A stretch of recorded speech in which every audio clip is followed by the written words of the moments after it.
Você trouxe sua Bíblia, já pode abrir em 2 Reis, no capítulo 22. 2 Reis 22. Sabe, algo que chama atenção, às vezes, na vida, não só de um cristão, mas de uma maneira geral. Às vezes nós não conseguimos romper alguns ciclos negativos em nossa vida, seja alguns ciclos nossos mesmos que nós cometemos de errado, ou alguns ciclos negativos que vêm de nossos antepassados, né? Um termo que se usava muito, hoje não se usa tanto, a maldição hereditária, onde algumas atitudes, algumas condutas que passavam de antepassados para frente, e isso a igreja, por muito tempo, ela teve um pouco de mística acerca desse tema de maldição hereditária, um termo que eu não gosto muito, porque às vezes espiritualiza demais algo que a palavra nos mostra como uma base, como se lida com ela, e às vezes as igrejas, algumas denominações utilizam desse anseio por se livrar essas maldições hereditárias, esses romper de ciclos, para praticar diversos ritos dentro da igreja, diversas condutas, campanhas, e isso leva às vezes a gente tirar o nosso foco daquilo que realmente a Bíblia nos ensina sobre isso, sobre como romper esses ciclos, porque às vezes a gente dificulta algo que é para ser básico. A gente gosta muito de dificultar algo que a base do Evangelho já nos traz uma resposta.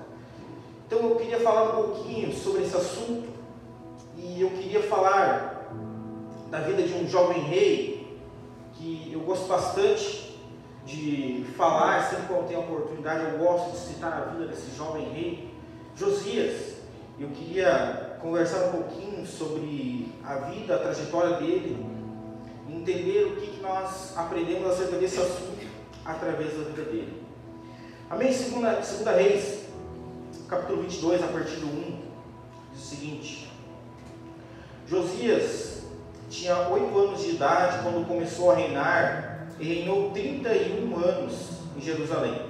A mãe dele se chamava Gedida e era filha de Adaías de Boscate. Josias fez o que era reto aos olhos do Senhor, andou em todo o caminho de Davi, seu pai, e não se desviou nem para a direita, nem para a esquerda. Josias, ele assumiu o trono com 8 anos de idade. Só para você entender um pouquinho o contexto, ele assumiu o trono de Judá. Naquela época o reino já estava dividido, o reino do norte com as 10 tribos, o reino do sul com a tribo de Judá e Benjamim. Então, se você ler principalmente no livro de Reis e Crônicas, você vê essa alternância da Bíblia falando tanto dos reis de norte como dos reis do sul, Israel e Judá. E esse rei, Josias, então, ele reina na parte sul, a parte de Judá, onde se encontrava Jerusalém, a capital, onde tinha o reino. E Josias, então, ele começa o seu reinado aos 8 anos de idade, um dos reis mais novos na Bíblia. Um dos mais novos, o segundo mais novo a reinar. E ele foi então o rei de Judá, e ele se destacou pela fidelidade ao Senhor.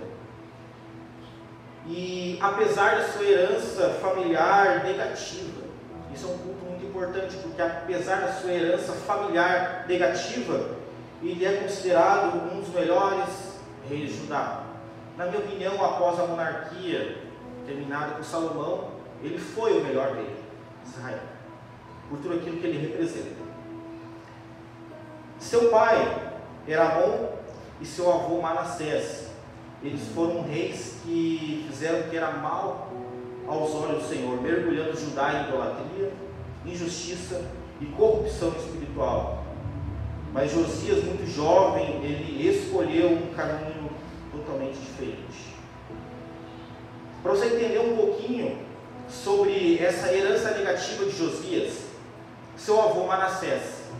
Manassés, ele reinou por 55 anos em Judá. E ele foi considerado um dos piores reis de Judá. Um dos piores reis de Judá. Porque nos 55 anos ele fez alastrar uma idolatria extrema, feitiçaria, sacrifícios humanos. Ele colocou o seu próprio filho em sacrifício, né? Um rei de Judá. Então ele mergulhou Judá numa idolatria extrema, injustiça com o seu povo, uma corrupção espiritual. Mesmo sendo filho do piedoso rei Ezequias, a qual nós já ouvimos falar algumas vezes, que orou pedindo ao Senhor que tivesse misericórdia dele, e o Senhor lhe acrescentou 15 anos. Então Ezequias, apesar de alguns erros na sua vida, ele é considerado um rei piedoso aos olhos do Senhor. Mas Manassés, que era seu filho, ele escolheu então seguir um outro caminho, um caminho totalmente errado, mergulhando então Judá em uma idolatria extrema. Então morre Manassés, vem o seu filho Amon. E Amon, ele reina por 2 anos e ele continua o mesmo trajeto, a mesma herança negativa de seu pai Manassés. Ele apenas em 2 anos ele conseguiu seguir todos os pecados do pai e fazer coisas mais horríveis ainda do que seu pai, sem se arrepender. Para você ter uma ideia, Amon, ele foi tão corrupto, mas tão corrupto, que ele foi assassinado pelos seus próprios servos. Imagina só, o cara era tão ruim, mas tão ruim que ele foi assassinado dentro do palácio pelos seus próprios servos, com 2 anos de reinado.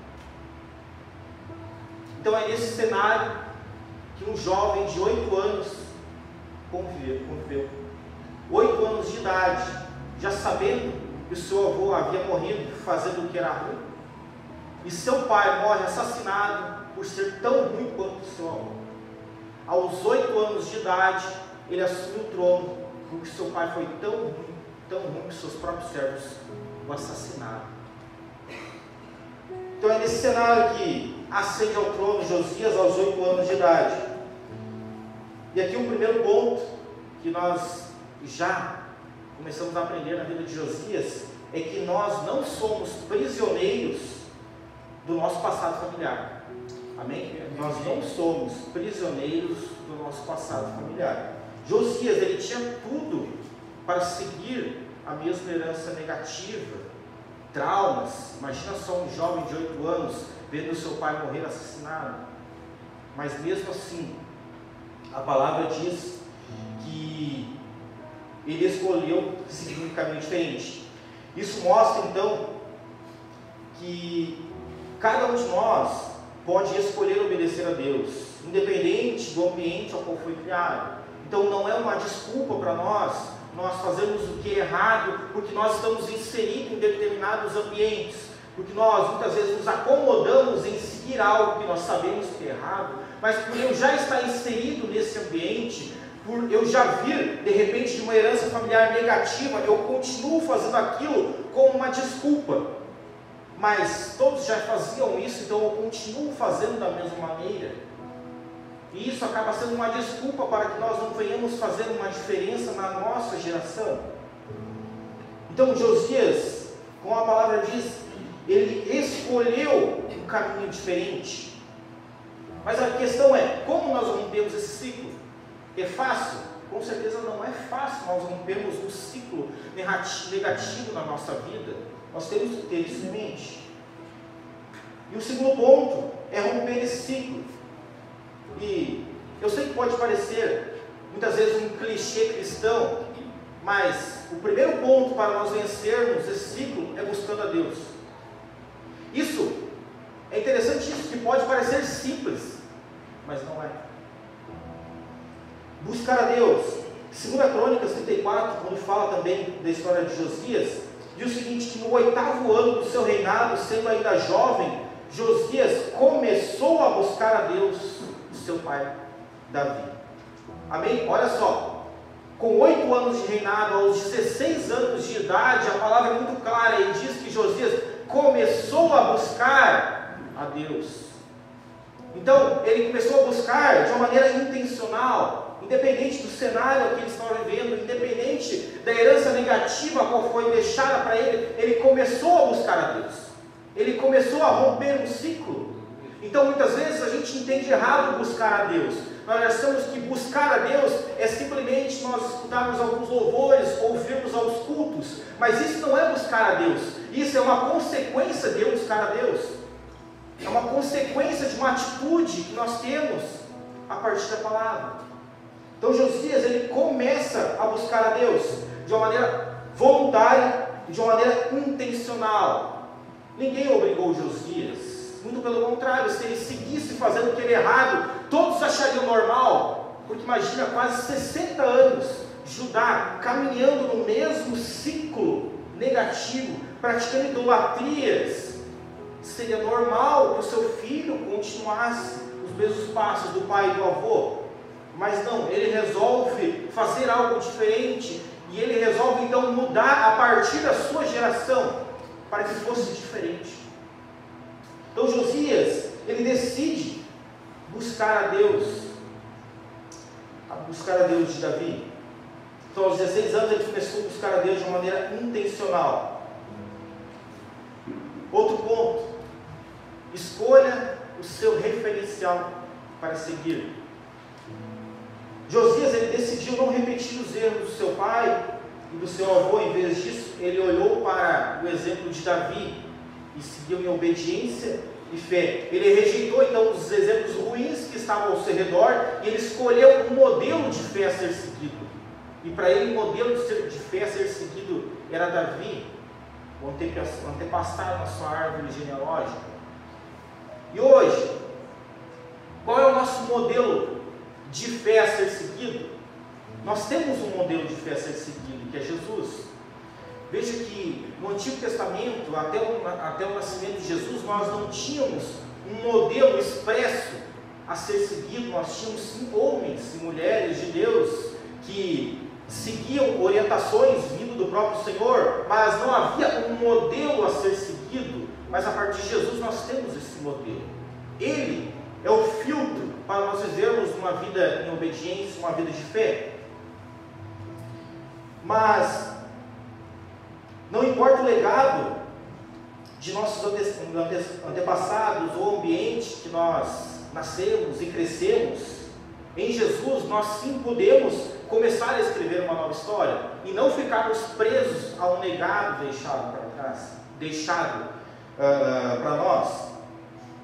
Nós não podemos seguir os padrões desse mundo, mas nós precisamos sim olhar para o Senhor e seguir o padrão a qual é Jesus. E é interessante que quando Paulo escreve a sua primeira carta aos Coríntios, lá no comecinho da carta ele já fala assim: sede meus imitadores, assim como eu sou de Cristo. Então, naquela época, Paulo já entendia que seria muito difícil as pessoas visualizarem um modelo de fé a ser seguido como Jesus. Então, Paulo diz o seguinte: olha só, se está muito difícil para vocês seguirem o modelo de Jesus, fala o seguinte, então, sigam o meu exemplo. Sigam o meu exemplo, como se fosse fácil seguir o exemplo de Paulo. Mas ele diz: olha, então, se vocês acham difícil seguir o modelo de fé de Jesus, alguém que vocês não conseguem ver de carne e osso, então sigam o meu exemplo, porque eu sei a quem eu estou seguindo. Então nós temos sim base para estar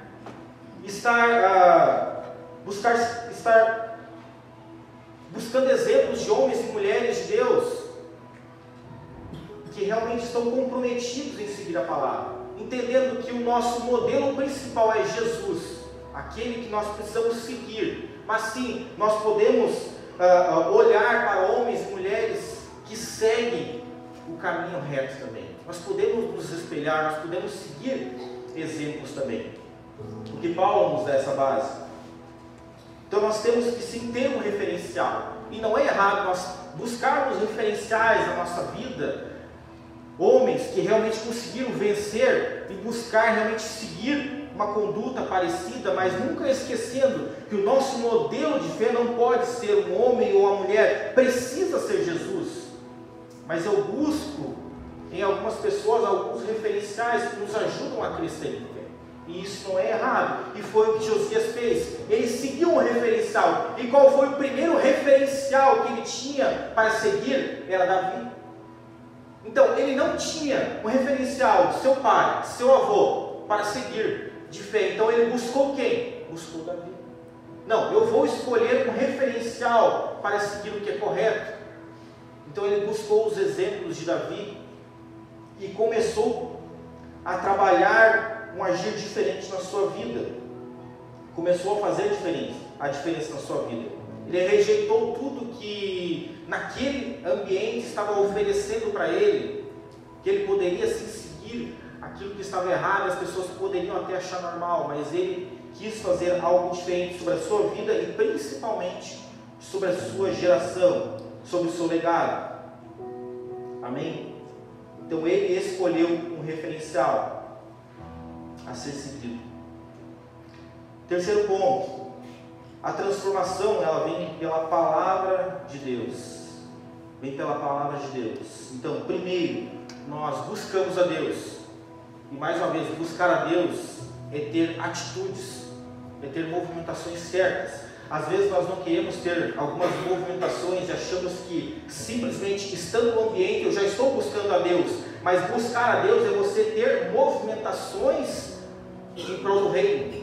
Porque quando nós temos movimentações em prol do reino, como Paulo fala em Romanos 8:28, as coisas cooperam ao nosso redor. Então o movimento da maneira correta, as coisas vão cooperando ao nosso redor.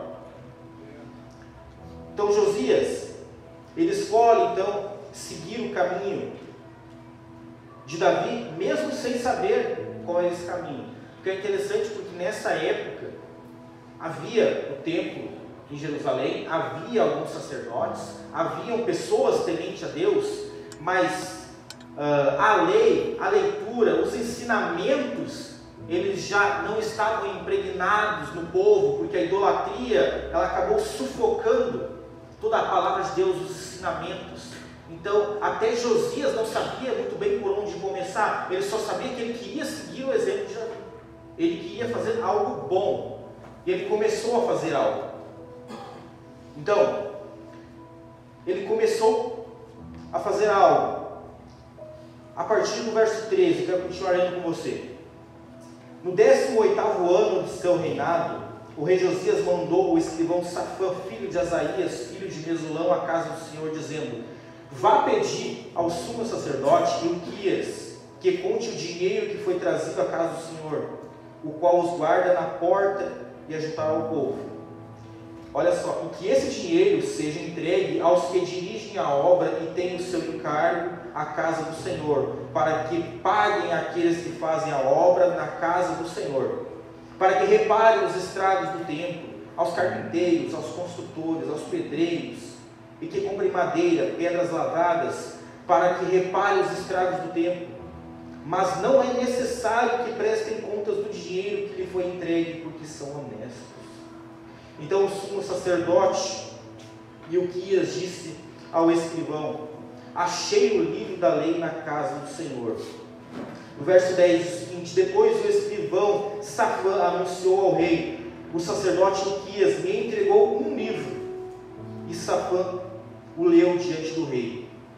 Quando ouviu as palavras do livro da lei, o rei rasgou as suas vestes. Até aqui por enquanto. Veja só que interessante. Josias, ele escolheu fazer algo diferente. Ele queria romper um ciclo negativo na sua vida. Ele não sabia muito bem o que fazer, porque não havia o livro da lei, os ensinamentos, havia se perdido. Mas ele escolheu então, como eu vou fazer para fazer o que é reto aos olhos do Senhor? Ele resolve, a primeira coisa, cuidar do templo. Então ele pede, olha só, vá até o templo, pegue as ofertas, pegue o dinheiro e repare todos os estragos que já foram feitos no templo. Repare, compre tudo aquilo que precisa ser comprado, cuide do templo. Então, Josias, ele começa a fazer algo. Você entende que o buscar a Deus é você ter uma atitude em prol do reino? Você ter uma atitude assertiva? E quando ele começou a ter uma atitude, a fazer algo, as coisas foram cooperando, e nesse fazer, o que eles encontraram na casa do Senhor? O livro da lei. Tudo isso porque partiu de uma decisão de um jovem em começar a reparar os erros, em ter movimentações assertivas, e como a palavra diz, todas as coisas contribuem para o bem daqueles que amam a Deus. Então, ele começou a reparar o templo, e a primeira coisa que eles encontram no livro da lei, esse livro da lei, não sabe ao certo ainda, mas provavelmente era o Pentateuco, ou o livro de Deuteronômios, que era um compilado de toda a lei no Antigo Testamento. Mas a questão é que esse livro de lei continha todos os direcionamentos do Senhor sobre o templo, todos os direcionamentos, desde quando foi construído o tabernáculo, a função, o prover, o que o Senhor tinha de ira contra aqueles que praticavam idolatria. Então, neste momento, quando o escrivão achou aquele livro, ele leu, ele pensou: eu preciso mostrar isso ao rei. E quando ele leu esse livro ao rei, Josias, ele se ajoelha, rasga suas vestes, cai por terra, e ele fica impressionado sobre aquilo, sobre o furor do Senhor sobre aquela nação, sobre aquilo que viria sobre eles. Tamanha era a idolatria e tudo que estava contrário ao livro da lei. Então, continuando, quando ouviu as palavras do livro da lei, o rei rasgou as suas vestes. Então deu ordem a Uquias, o sacerdote, Acã, Acor, a filho de Micaías: vão consultar ao Senhor por mim, pelo povo e por todo Judá, a respeito das palavras deste livro que foi encontrado, porque é grande o furor do Senhor, que se acendeu contra nós, porque nossos pais não deram ouvidos às palavras desse livro, para fazerem segundo tudo o que está escrito a nosso respeito.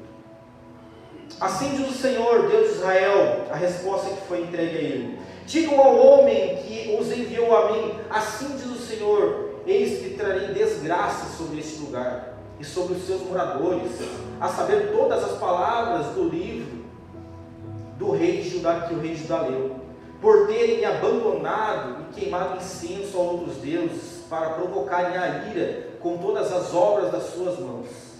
Mas ao rei de Judá, que os enviou para consultar ao Senhor, digam o seguinte: assim diz o Senhor, o Deus de Israel, a respeito das palavras que você ouviu, visto que o seu coração se enterneceu e você se humilhou diante do Senhor, quando ouviu as ameaças que fiz contra este lugar e contra estes moradores, que seriam objeto de horror e maldição, e rasgou as suas vestes e chorou diante de mim. Por isso eu deixarei que você morra e seja sepultado em paz. Seus olhos não verão todo o mal que trarei sobre este lugar. Então eles levaram a resposta ao rei. Então, quando o rei buscou a resposta sobre o que fazer naquela circunstância, a profetisa diz: olha só, leve essa resposta ao rei. A desgraça vai vir sobre esse povo, porque eles me abandonaram. A geração passada me abandonou, fizeram tudo o que era errado. Não tem volta. A desgraça vai vir. Mas sobre o rei, que escolheu fazer algo diferente, que escolheu seguir uma conduta diferente, sobre ele eu trarei paz. Enquanto ele estiver vivo, nada de mal acontecerá sobre esse povo, em misericórdia ao seu rei. Então, quando Josias ele ouviu aquelas palavras, ele podia ter ficado mais tranquilo, porque sobre ele não viria nada. A profecia disse que os moradores, que Judá seria destruída, mas sobre ele não. Ele teria paz, porque ele escolheu fazer algo diferente. Mas Josias ele escolhe fazer diferente. E esse ponto é interessante porque às vezes nós, como eu falei no começo, a gente quer complicar aquilo que é fácil, quer complicar aquilo que é base. Como eu falei no começo, quando a gente ouve essa frase, maldição hereditária, ciclos negativos do nosso passado, a gente tende a espiritualizar algo e trazer muitas vezes um misticismo para dentro da igreja, quando que na realidade Josias, ele entendeu que a partir dos princípios bíblicos que já estavam inseridos, já eram o suficiente para mudar uma geração. E a partir da palavra, a partir da lei, ele começa a mudar aquela geração. É interessante que ninguém falou para Josias aquilo que ele deveria ou não deveria fazer. Ele, por intenção própria, escolheu fazer a diferença na sua geração. Ele escolheu seguir a Deus. Sabe? E nós precisamos tomar cuidado para nós não ficarmos reféns de certas circunstâncias. Como eu falei antes, algumas denominações, elas usam essa carência que muitos de nós temos e às vezes se torna um pouco vergonhoso para nós expormos, mas às vezes nós temos um ciclo negativo a ser quebrado na nossa casa, na nossa família, sabe? Isso não é vergonhoso, nós abrirmos isso e dizer, olha, eu preciso romper um ciclo negativo na minha vida, sabe? De um legado que foi deixado sobre mim. Mas veja só, você precisa entender que você não precisa de um misticismo todo para que quebre esse ciclo na sua vida. Algumas denominações usam desse artifício para trazer ritos religiosos, campanhas, dizendo que você precisa participar de inúmeras situações para que você rompa isso. E veja só, se você me perguntar, eu sou contra campanhas dentro da igreja, eu sou bem sincero em dizer para você, eu não sou contra. Eu não sou contra as campanhas, eu só acho que não são necessárias. Amém? Não são necessárias. É diferente de você ser contra. Porque qual é o objetivo de uma campanha para acabar com a maldição hereditária? Qual é o objetivo? Ativar a fé do cristão. Ativar a fé do cristão. E nesse ponto, muitas vezes a campanha ela atinge esse ponto. Porque algumas pessoas realmente participam de determinadas campanhas e a sua fé são ativadas, porque naqueles dias elas se comprometem e buscaram o Senhor de uma maneira que elas nunca buscaram antes, e a sua fé é ativada e dá certo. Amém, glória a Deus. Mas agora você não pode ficar dependente de uma campanha para mudar a sua vida. Você não pode ficar dependente de uma campanha para mudar a tua situação do seu casamento, da sua área financeira. Então, por isso que eu não sou contra uma campanha, eu só acho que ela não se faz necessária. Amém? Por quê? Porque Josias não precisou de uma campanha para romper esse ciclo. Ele simplesmente escolheu seguir um padrão bíblico. E escolheu seguir o que era reto, aquilo que já estava posto na palavra, naquela época. E a partir disso, ele conseguiu romper um ciclo negativo na sua vida e mudar uma geração. Então você precisa cuidar para que você não fique refém de certas circunstâncias. É errado você participar de algum rito, alguma campanha? Claro que não, se você não ficar refém disso para a sua vida. Para que você não fique refém de estar sempre participando de algo para que seja ativada a sua fé. Porque biblicamente nós precisamos ter a nossa fé ativada a partir da palavra de Deus, a partir da base que já está nos entregue. Mas se eu começo a buscar essa ativação só com campanhas, só com ritos religiosos, eu estou menosprezando a palavra de Deus sobre a minha vida. Nós precisamos ter um equilíbrio, porque em uma campanha, lógico que você pode ativar uma fé de uma maneira exponencial, mas e depois? Veja que no tabernáculo, quando a chama do altar precisava estar acesa, o sacerdote não jogava um monte de lenha para que o fogo levantasse. Não, todos os dias, de uma maneira regrada, ele levava uma porção certa de lenha, para que a chama não se apagasse, para que a chama continuasse estável e se prolongasse por mais tempo. Então nós precisamos cuidar para que nós não venhamos entrar em ciclos, que nós venhamos ter aquele cristão que salta fogo, e nós mudamos de repente por 1 ou 2 semanas, fazemos a diferença. Isso não está errado, mas eu não consigo manter esse equilíbrio e eu me frustro. Por quê? Porque eu não consigo manter aquilo que eu me comprometi há 2 semanas atrás. Isso gera uma frustração que não deveria. Por isso que algumas campanhas elas trazem uma frustração depois de um tempo. Porque durante 1 ou 2 semanas eu começo a buscar de uma maneira intencional e dar resultado, mas depois de um mês passa a não ter mais nenhum rito religioso e eu começo a esmorecer a minha fé e automaticamente me vem uma frustração, porque eu não estou conseguindo mais fazer aquilo que eu fazia há 2 semanas atrás, e eu começo a ter uma frustração desnecessária.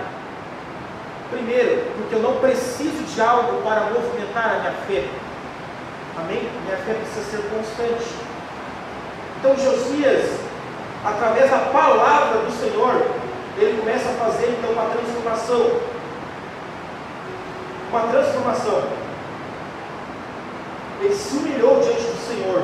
Ele reconheceu a distância do povo de Judá e de Deus. Ele decidiu então alinhar a nação com a palavra.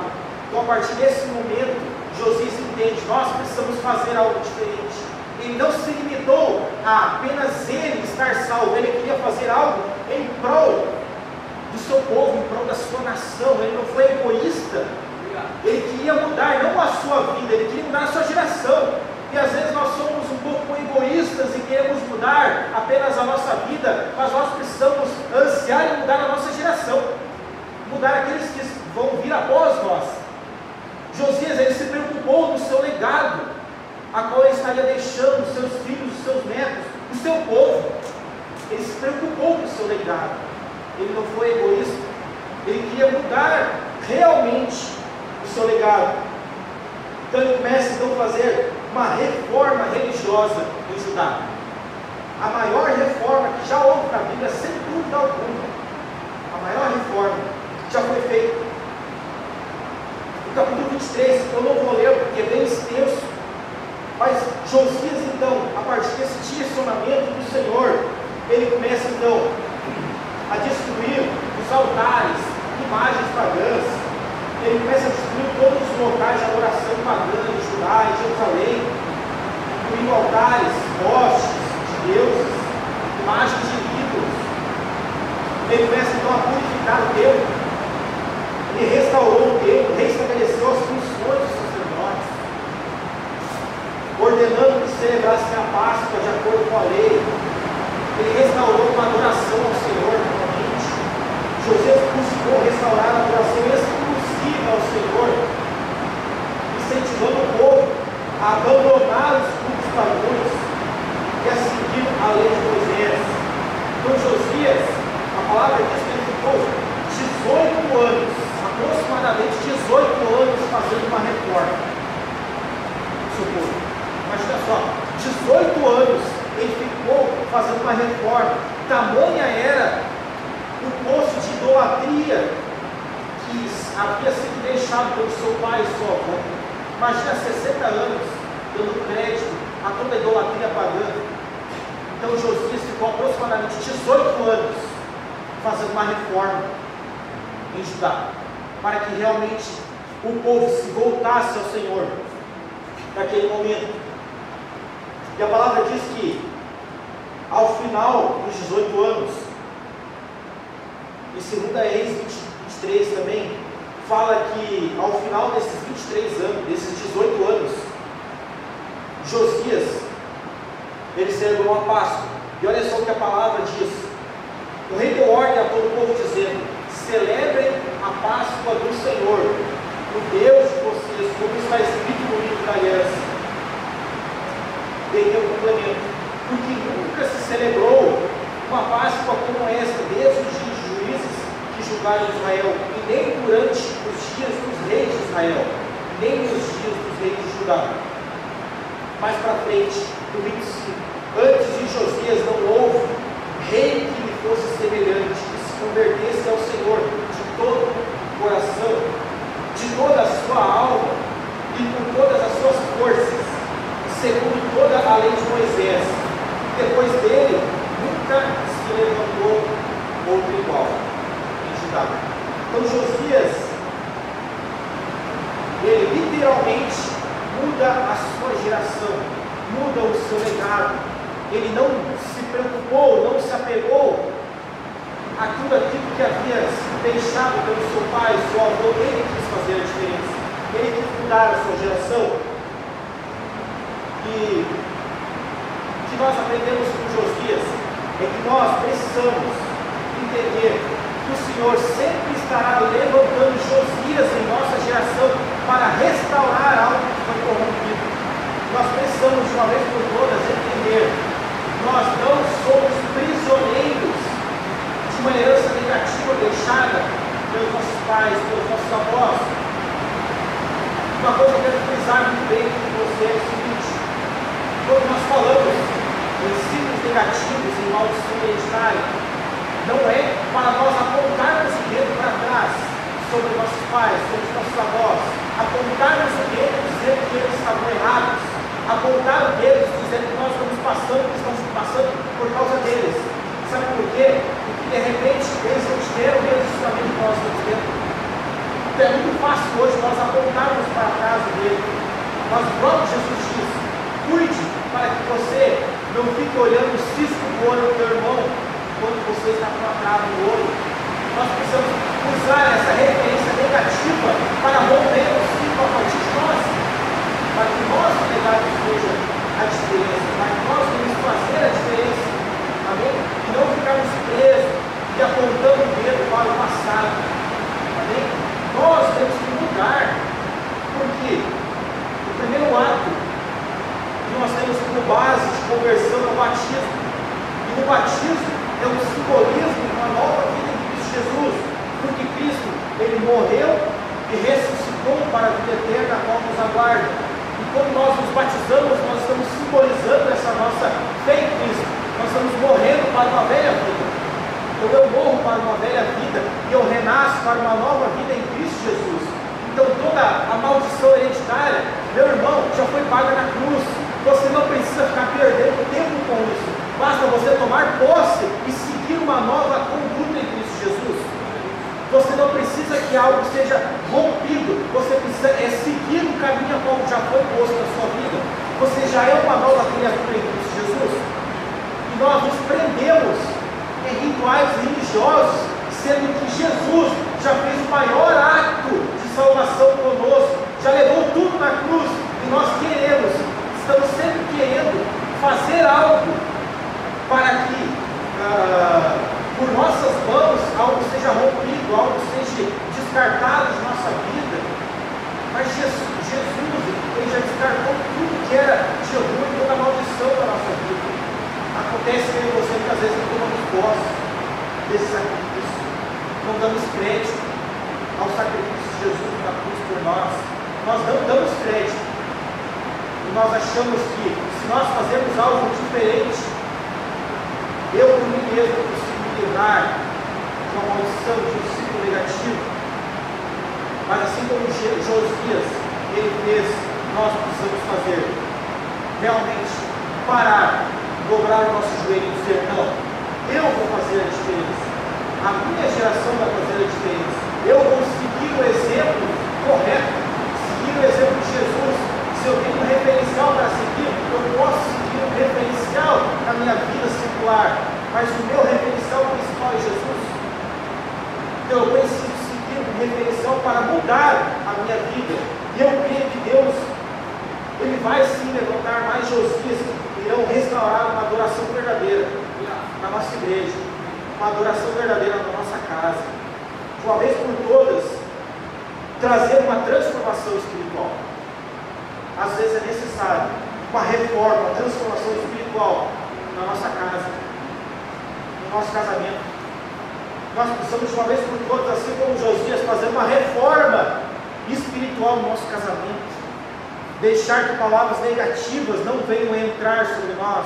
Fazer uma reforma espiritual na nossa vida com nossos filhos. Deixar que ambientes negativos não venham ser introduzidos na nossa família. Realmente fazermos uma reforma espiritual na nossa casa, no nosso ministério. Ministérios que muitas vezes já estão morrendo. Por quê? Porque palavras negativas foram lançadas sobre ele, ou você já não tem esperança do seu ministério seguir, mas você precisa fazer uma reforma de uma vez por todas e mudar o seu ciclo. Realmente mudar o seu ciclo de uma vez por todas, porque a palavra de Deus, ela ainda transforma. A palavra de Deus, ela ainda continua transformando vidas. Então não negligencie. Leia, ouça e obedeça. Foi o que Josias fez. Leu, ouviu do escrivão e obedeceu. Ponto. A partir desse momento, como eu já disse no começo, ele começou a caminhar em prol do reino. E as coisas foram cooperando ao seu redor. As coisas foram cooperando ao seu redor. E ele deixou um legado. ele deixou um legado que até hoje nós temos como base da maior reforma espiritual já feita na Bíblia, que em 18 anos ele tirou tudo aquilo que não era do Senhor e fez o povo se voltar a uma adoração verdadeira. Um homem, um jovem na realidade, que decidiu fazer a diferença. E olha enquanto nós estamos aqui. Basta que um queira para que uma geração se mova. Basta que um queira para que uma geração seja transformada. Então, eu quero falar com todo carinho, com todo respeito com você. Se você não tem força para mudar a sua geração, se você acha que você não tem força para mudar um ciclo negativo na sua vida, então ore para que o seu filho possa romper esse ciclo. Ore para que aquele que vem após você rompa esse ciclo. E não fique estendendo ciclos negativos para uma próxima geração. Se você não tem força, ore para que a sua próxima geração faça diferença. Amém? Porque nós podemos, mas às vezes nós estamos negligenciando. Então nesta noite, se você não tem força, ore para que o seu filho mude a sua geração. Mas não fique acomodado e deixe que mais uma vez o ciclo negativo passe mais de uma geração. Rompa de uma vez por todas. Rompa em você. É hora de romper. E mais uma vez, não é necessário que ninguém venha aqui fazer algo mirabolante para você ser ativado. A palavra de Deus já está ativando você hoje. Rompa. É necessário que você cresça em fé, que você amadureça em fé. Entenda que não podemos dificultar aquilo que a base do Evangelho já tem nos entregue. Não dificulte a base do Evangelho. Amém? Faça o que é base, e depois você vai amadurecendo e alinhando aquilo que precisa ser alinhado. Mas cuide para que você não deixe a base do Evangelho ser corroída por falsos ensinamentos, por falsas promessas de ativações. Porque, mais uma vez, a ativação ela é válida, mas se ela for permanente, se ela for constante, se for uma ativação de um dia, de uma semana, infelizmente, o fogo vai se apagar. E nós não podemos dar crédito a essas ativações que nós vemos. Mas se você é maduro na fé e entender que isso não é uma ativação que vai realmente comprometer a sua fé, não tem problema nenhum. Como eu disse antes, não é problema você julgar esses ritos, essas campanhas. O problema é que às vezes nós ficamos reféns disso na nossa vida. Nós não podemos ser reféns, nós temos que ser maduros. Assim como Josias, que não precisou que ninguém fizesse uma campanha de 7 dias. Não precisou que ninguém acendesse uma fogueira ao redor dele. Não precisou que ninguém chegasse para ele e dissesse: Josias, você precisa fazer um sacrifício financeiro para mudar a sua vida. Não, ninguém precisou fazer nada. Com 16 anos ele já sabia que ele tinha que seguir um exemplo correto daquele que seguiu um caminho certo, que foi Davi. E a partir desse momento ele mudou o seu legado. Amém? Então cuide para que você não seja iludido por falsas promessas, porque a palavra de Deus se transforma. Então não seja o ciclo negativo que você precisa romper. Se é um ciclo familiar, e isso não é demérito nenhum, você ter ciclos familiares a ser rompidos, não é demérito nenhum. Ou se é ciclos, muitas vezes na sua vida, muitas vezes ciclos que você mesmo se comprometeu em ficar girando e não consegue mais sair deles, ciclos no seu casamento por decisões erradas, ciclos na sua vida financeira por decisões erradas, ciclos do seu ministério por falta de tomar decisões, ciclos muitas vezes financeiros na sua casa, com seus filhos, que você não consegue mais controlar por decisões erradas que você cometeu atrás. Então eu não sei qual é o ciclo que você precisa romper, mas nessa noite eu quero dizer, você hoje tem total aptidão para romper esse ciclo, porque a palavra de Deus te dá essa base, e nós temos o nosso referencial hoje, que é Jesus. Então, entendendo que Ele já levou sobre si todos os nossos pecados, hoje nós temos a oportunidade de dizer: eu tenho uma oportunidade de começar uma nova vida em Cristo Jesus. Amém? Eu não preciso de mais nada. Hoje eu me comprometendo com o que Cristo fez por mim, eu já tenho uma oportunidade de ver uma nova vida, e eu não posso mais ser julgado pelos ciclos negativos que eu cometi lá atrás. Por quê? Porque a partir de hoje eu creio que eu tenho uma nova vida em Cristo Jesus. Amém? Glória a Deus, se coloque de pé.